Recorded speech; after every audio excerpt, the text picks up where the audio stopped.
কোনো ধরনের সমস্যা যেহেতু অনেকে আসলে কিছুটা সংকোচ বোধ করে কথা বলতে, সেটা পরিবারের সঙ্গেই হোক অথবা ডাক্তারের সাথেই হোক, অনেক ক্ষেত্রে দেখা যায় রোগীরা অনেক পরে অর্থাৎ রোগটা যখন অ্যাডভান্স স্টেজে চলে আসে তখন ডাক্তারের পরামর্শ নেয়। তো সেই ক্ষেত্রে আসলে আপনার পরামর্শ আসলে কি যে কতদিন এই রোগের যদি লক্ষণটি থাকে তখন অবশ্যই ডাক্তারের কাছে আসা উচিত এবং ট্রিটমেন্ট প্রসিডিউরটা আসলে কি রকম হয়? এক নম্বর কথা হচ্ছে যে ফোড়া বুঝতে পারলে রোগীরা অনেক সময় বুঝতে পারে যে আসলে এটা ফোড়া, কারণ শরীরে অন্য জায়গায় ফোড়া হলেও তো আমরা বুঝতে পারি।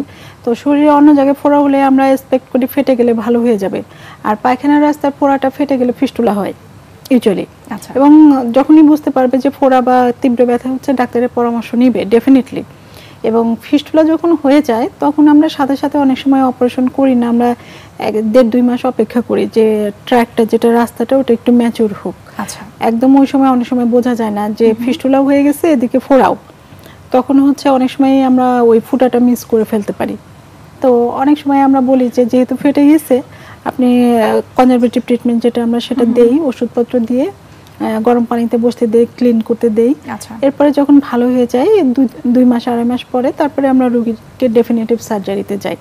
এখানে বলতেই হবে যে কথাটা সেটা হচ্ছে ফিস্টুলা কখনো ওষুধে ভালো হয় না। ফিস্টুলা রোগের চিকিৎসা হচ্ছে একমাত্র চিকিৎসা, সেটা হচ্ছে সার্জারি। ম্যাম, যাদের ক্ষেত্রে এই ফিস্টুলা হচ্ছে এবং আপনি বললেন যে আলটিমেটলি তাদের ট্রিটমেন্টটা হচ্ছে সার্জারি, তো সার্জারি করার পরেও কি অনেক সময় ফিস্টুলাটা আবার ব্যাক করতে পারে কিনা? ফিস্টুলা আসলে এমন একটা রোগ যেগুলো সাধারণ ফিস্টুলা সেগুলো সাধারণত একবার অপারেশন করলে বেশিরভাগ ক্ষেত্রে আল্লাহর রহমতে রোগী ভালো হয়ে যায়। কিন্তু কিছু ফিস্টুলা আছে জটিল ফিস্টুলা যেগুলো আসলে আমরা ভাগে ভাগে স্তরে স্তরে সার্জারি করি। কারণ একবারে অপারেশন করতে গেলে তখন দেখা যাচ্ছে যে পরবর্তীতে রোগী পায়খানা ধরে রাখার ক্ষমতা নষ্ট হয়ে যায়। সো আমরা তখন ওই সুতা বেঁধে রাখি, অর্ধেক অপারেশন কিছুটা অপারেশন করি, সুতা বেঁধে রাখি। যখন এই কিছুদিন যায় 1.5-2 মাস যায়, পরবর্তীতে দ্বিতীয় অপারেশনে যাই। 2-1টা ক্ষেত্রে হয়তো তৃতীয় অপারেশন লাগে, তবে বেশিরভাগ ক্ষেত্রে 2টা অপারেশন জটিল ফিস্টুলার ক্ষেত্রে আমরা করি। ম্যাম, ফিস্টুলা হলে সেটি কখনোই আসলে ভালো হয় না, অর্থাৎ সেই রোগীটি কখনো আসলে সুস্থ হবে না? ব্যাপারটা আসলে তা না। যদি আপনি স্কিলড সার্জন যিনি এই ব্যাপারে বিশদ জ্ঞান রাখেন, অপারেশন করেন এবং প্রয়োজন হলে ধাপে ধাপে অপারেশন করতে হবে, একবারে অপারেশন করে জটিলতা বাড়ে। যদি 2টা অপারেশন যদি ডাক্তার ওনাকে অ্যাডভাইস করে যে আপনার 2টা বা 3টা অপারেশন লাগে, আমার মনে হয় যে সেটাতে এগ্রি হওয়া উচিত। কারণ ডাক্তার নিশ্চয়ই পেশেন্টের খারাপ চিন্তা করে এই কথাটা বলবে না।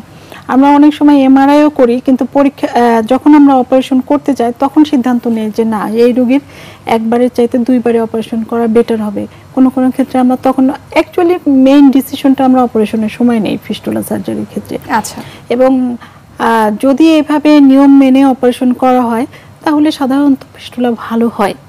কিন্তু ওই যে একবারের জায়গায় 2বার অপারেশন লাগলে রোগীরা আসলে টেন্স হয়ে যায়, তখন ওনারা আশঙ্কা করে যে আমি মনে হয় আর ভালো হব না। অর্থাৎ আপনার পরামর্শ হচ্ছে যে ডাক্তার যেভাবে সাজেশন দিবে সেইভাবে আসলে ট্রিটমেন্টটা যথাযথ হতে হবে। আসলে ডাক্তারের প্রতি ফেইথও থাকতে হবে রোগীর, এটাও একটা ইম্পর্টেন্ট ফ্যাক্টর।